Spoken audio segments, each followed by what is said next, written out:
प्रधानमन्त्री देशको अति नै महत्त्वपूर्ण पद हो। नेपालको इतिहासमा धेरैजना व्यक्तिहरू अहिलेसम्म प्रधानमन्त्री बनिसकेका छन्। हालसम्म नेपालमा 38 जना व्यक्तिहरू प्रधानमन्त्री भइसकेका छन्। यी 38 जना प्रधानमन्त्रीहरूको कार्यकाल पनि फरक रहेको पाइन्छ। आजको भिडियोमा हामी नेपालका हालसम्मका 38 जना प्रधानमन्त्रीहरूको बारेमा तयार पारिएको भिडियो सामग्री प्रस्तुत गर्दैछौँ। त्यसैले यो भिडियोलाई लाइक गरी जतिसक्दो धेरै शेयर गरिदिनुहोला। तपाईको एक लाइक र एक शेयरले हामीलाई थप हौसला प्रदान गर्नेछ। आउनुहोस् सुरु गरौँ। नम्बर 1 भीमसेन थापा। भीमसेन थापा नेपालको पहिलो प्रधानमन्त्री हुन्। भीमसेन थापालाई प्रधानमन्त्री नबनेर मुख्तियार बनिन्थ्यो। उनी विक्रम सम्वत 1863 देखि 1894 सम्म नेपालका प्रधानमन्त्री बनेका हुन्। नम्बर 2 रङ्गनाथ पौडेल। भीमसेन थापापछि नेपालका दोस्रा प्रधानमन्त्री अथवा मुख्तियार बनेका हुन् पण्डित रङ्गनाथ पौडेल। उनको कार्यकाल भने विक्रम सम्वत 1894 देखि 1895 सम्म रहेको पाइन्छ। नम्बर 3 पुष्कर शाह। रङ्गनाथ पौडेलपछि नेपालका तेस्रो प्रधानमन्त्री बनेका हुन् पुष्कर शाह। पुष्कर शाहको कार्यकाल भने विक्रम सम्वत 1895 देखि 1896 सम्म रहेको पाइन्छ। नम्बर 4 रणजङ पाण्डे। पुष्कर शाहपछि नेपालको इतिहासमा चौथो प्रधानमन्त्री हुन् रणजङ पाण्डे। रणजङ पाण्डेको कार्यकाल भने विक्रम सम्वत 1896 देखि 1897 सम्म रहेको पाइन्छ। नम्बर 5 फतेजङ शाह। रणजङ पाण्डेपछि नेपालको पाँचौं प्रधानमन्त्री भएका थिए फतेजङ शाह। फतेजङ शाह विक्रम सम्वत 1897 देखि 1900 सम्म पहिलो पटक प्रधानमन्त्री बनेका हुन्। त्यस्तै गरेर उनको दोस्रो कार्यकाल भने विक्रम सम्वत 1902 देखि 1903 सम्म रहेको पाइन्छ। नम्बर 6 माथवर सिंह थापा। रणजङ पाण्डेपछि नेपालका 6औं प्रधानमन्त्री बनेका हुन् माथवर सिंह थापा। माथवर सिंह थापाको कार्यकाल भने विक्रम सम्वत 1900 देखि विक्रम सम्वत 1902 सम्म रहेको पाइन्छ। नम्बर 7 जङ्गबहादुर राणा। माथवर सिंह थापापछि नेपालका 7औं प्रधानमन्त्री बनेका हुन् जङ्गबहादुर राणा। उनको प्रथम कार्यकाल विक्रम सम्वत 1903 देखि विक्रम सम्वत 1913 सम्म र उनको दोस्रो कार्यकाल चाहिँ विक्रम सम्वत 1914 देखि विक्रम सम्वत 1933 सम्म रहेको पाइन्छ। नम्बर 8 बमबहादुर राणा। जङ्गबहादुर राणाको प्रथम कार्यकालपछि बमबहादुर राणा नेपालका 8औं प्रधानमन्त्री बनेका हुन्। उनको कार्यकाल विक्रम सम्वत 1913 देखि विक्रम सम्वत 1914 सम्म रहेको पाइन्छ। त्यसपछि फेरि प्रधानमन्त्री जङ्गबहादुर राणा नै बनेका थिए। नम्बर 9 रणदीप सिंह राणा। विक्रम सम्वत 1933 सालमा जङ्गबहादुर राणाको कार्यकाल समाप्त भएपछि नेपालका 9औं प्रधानमन्त्री बनेका हुन् रणदीप सिंह राणा। उनको कार्यकाल चाहिँ विक्रम सम्वत 1933 देखि विक्रम सम्वत 1942 सम्म रहेको पाइन्छ। नम्बर 10 वीर शमशेर जबरा। रणदीप सिंह राणापछि नेपालका 10औं प्रधानमन्त्री बनेका हुन् प्रधानमन्त्री वीर शमशेर जबरा। उनको कार्यकाल चाहिँ विक्रम सम्वत 1942 देखि विक्रम सम्वत 1957 सम्म रहेको पाइन्छ। नम्बर 11 देव शमशेर जबरा। नेपालको इतिहासमा 11औं प्रधानमन्त्री बनेका हुन् देव शमशेर जबरा। देव शमशेर जबराको कार्यकाल चाहिँ विक्रम सम्वत 1957 देखि विक्रम सम्वत 1958 सम्म रहेको पाइन्छ। नम्बर 12 चन्द्र शमशेर जबरा। देव शमशेर जबराको कार्यकालपछि नेपालका 12औं प्रधानमन्त्री बनेका हुन् चन्द्र शमशेर जबरा। उनको कार्यकाल चाहिँ विक्रम सम्वत 1958 सालदेखि विक्रम सम्वत 1986 सालसम्म रहेको पाइन्छ। नम्बर 13 भीम शमशेर जबरा।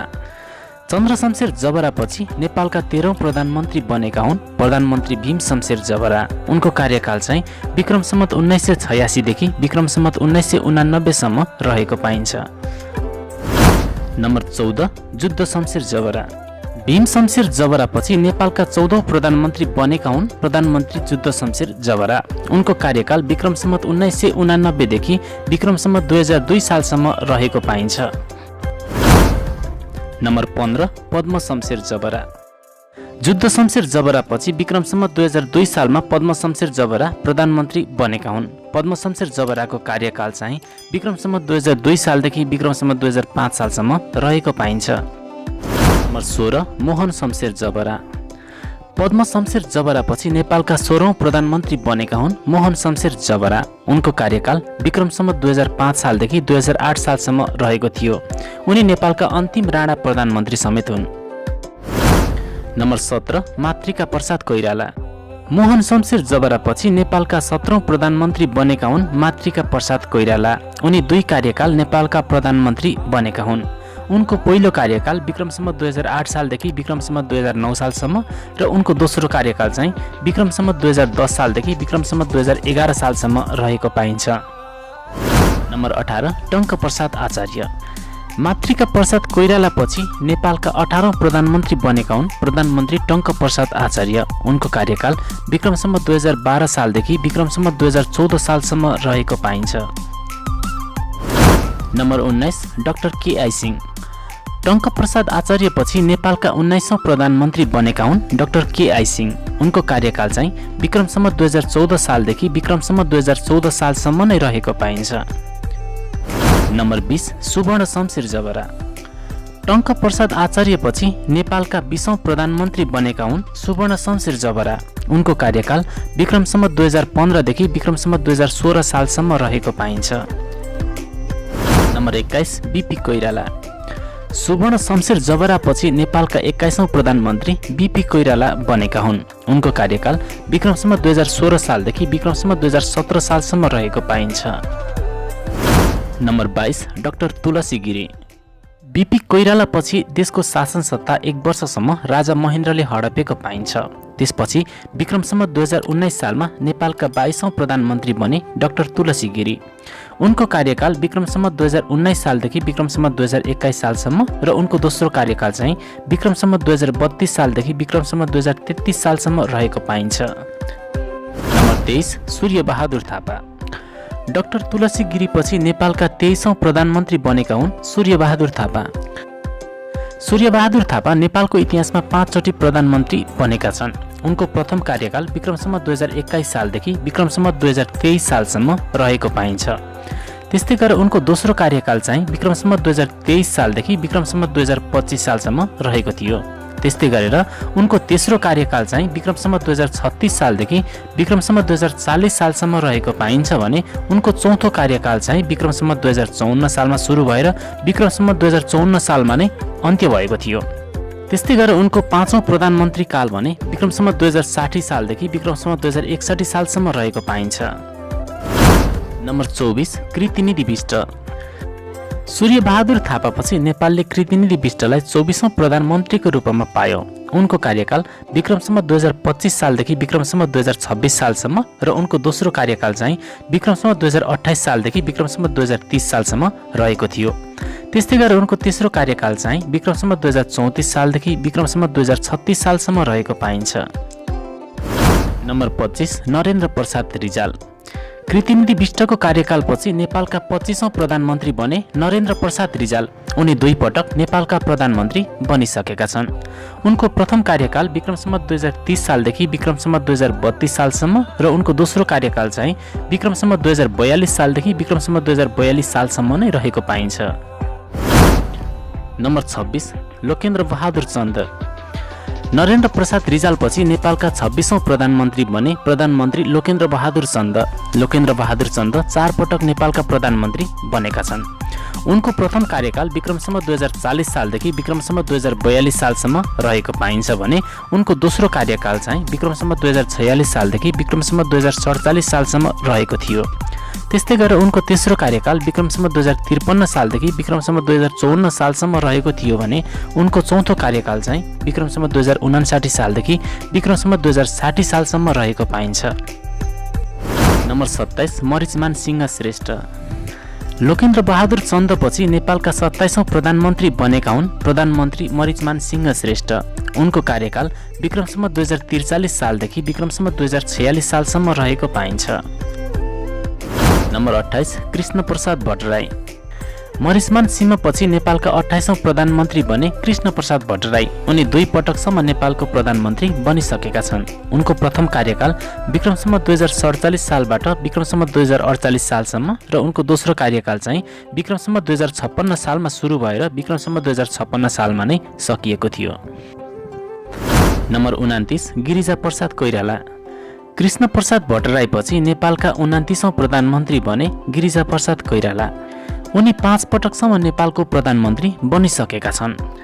उनको प्रथम कार्यकाल विक्रम सम्वत 2048 सालदेखि विक्रम सम्वत 2051 सालसम्म र उनको दोस्रो कार्यकाल चाहिँ विक्रम सम्वत 2054 सालदेखि विक्रम सम्वत 2055 सालसम्म रहेको पाइन्छ। त्यस्तै गरेर उनको तेस्रो कार्यकाल चाहिँ विक्रम सम्वत 2055 सालदेखि विक्रम सम्वत 2056 सालसम्म र उनको चौथो कार्यकाल चाहिँ विक्रम सम्वत 2056 सालदेखि विक्रम सम्वत 2058 सालसम्म रहेको पाइन्छ। त्यस्तै गरी उनको पाँचौं कार्यकाल चाहिँ विक्रम सम्वत 2063 सालदेखि विक्रम सम्वत 2065 सालसम्म रहेको थियो। नम्बर 30 मनमोहन अधिकारी। गिरिजा प्रसाद कोइरालापछि नेपालका 30औं प्रधानमन्त्री बने मनमोहन अधिकारी। उनको कार्यकाल विक्रम सम्वत 2051 सालदेखि विक्रम सम्वत 2052 सालसम्म रहेको पाइन्छ। नम्बर 31 शेरबहादुर देउवा। मनमोहन अधिकारी पछि नेपालका 31औं प्रधानमन्त्री बने शेरबहादुर देउवा। उनी 4 पटकसम्म नेपालको प्रधानमन्त्री बनिसकेका छन्। उनको प्रथम कार्यकाल विक्रम सम्वत 2052 सालदेखि विक्रम सम्वत 2053 सालसम्म र उनको दोस्रो कार्यकाल चाहिँ विक्रम सम्वत 2058 सालदेखि विक्रम सम्वत 2059 सालसम्म रहेको पाइन्छ। त्यस्तै गरेर उनको तेस्रो कार्यकाल चाहिँ विक्रम सम्वत 2061 सालदेखि विक्रम सम्वत 2061 सालसम्म र त्यस्तै गरेर उनको चौथो कार्यकाल चाहिँ विक्रम सम्वत 2074 सालदेखि विक्रम सम्वत 2074 सालसम्म रहेको पाइन्छ। नम्बर 32 पुष्पकमल दाहाल। शेरबहादुर देउवा पछि नेपालका 32औं प्रधानमन्त्री बने प्रधानमन्त्री पुष्पकमल दाहाल प्रचण्ड। उनी 2 पटकसम्म नेपालको प्रधानमन्त्री बनिसकेका छन्। उनको पहिलो कार्यकाल विक्रम सम्वत 2065 सालदेखि विक्रम सम्वत 2066 सालसम्म र उनको दोस्रो कार्यकाल चाहिँ विक्रम सम्वत 2073 सालदेखि विक्रम सम्वत 2074 सालसम्म रहेको पाइन्छ। नम्बर 33 माधव कुमार नेपाल। पुष्पकमल दाहाल पछि नेपालका 33औं प्रधानमन्त्री बने माधव कुमार नेपाल। उनको कार्यकाल विक्रम सम्वत 2066 सालदेखि विक्रम सम्वत 2067 सालसम्म रहेको थियो। नम्बर 34 झलनाथ खनाल। माधव कुमार नेपाल पछि नेपालका 34औं प्रधानमन्त्री बने झलनाथ खनाल। उनको कार्यकाल विक्रम सम्वत 2067 सालदेखि विक्रम सम्वत 2068 सालसम्म रहेको पाइन्छ। Number 35 doctor Baburam Bhattarai. झलनाथ खनाल पछि नेपालका 35औं प्रधानमन्त्री बने डाक्टर बाबुराम भट्टराई। उनको कार्यकाल विक्रम सम्वत 2068 सालदेखि विक्रम सम्वत 2069 सालसम्म रहेको पाइन्छ। नम्बर 36 खिलराज रेग्मी। बाबुराम भट्टराई पछि खिलराज रेग्मीलाई मन्त्री परिषद अध्यक्षमा नियुक्त गरिएको थियो। उनको कार्यकाल विक्रम सम्वत 2069 सालदेखि विक्रम सम्वत 2070 सालसम्म रहेको पाइन्छ। नम्बर 37 सुशील कोइराला। खिलराज रेग्मी पछि नेपालका 37औं प्रधानमन्त्री बने सुशील कोइराला। उनको कार्यकाल विक्रम सम्वत 2070 सालदेखि विक्रम सम्वत 2072 सालसम्म रहेको पाइन्छ। नम्बर 38 केपी शर्मा ओली। सुशील कोइराला पछि नेपालका 38औं प्रधानमन्त्री बने केपी शर्मा ओली। उनी 2 पटक नेपालका प्रधानमन्त्री बनिसकेका छन्। उनको प्रथम कार्यकाल विक्रम सम्वत 2072 सालदेखि विक्रम सम्वत 2073 सालसम्म र उनको दोस्रो कार्यकाल चाहिँ विक्रम सम्वत 2074 सालदेखि हालसम्म रहेको छ। साथीहो, यी थिए नेपालका हालसम्मका प्रधानमन्त्रीहरू। तपाईलाई आजको भिडियो कस्तो लाग्यो? कृपया तपाईको विचार कमेन्ट गर्न नछुटाउनुहोला। हस्त नमस्ते।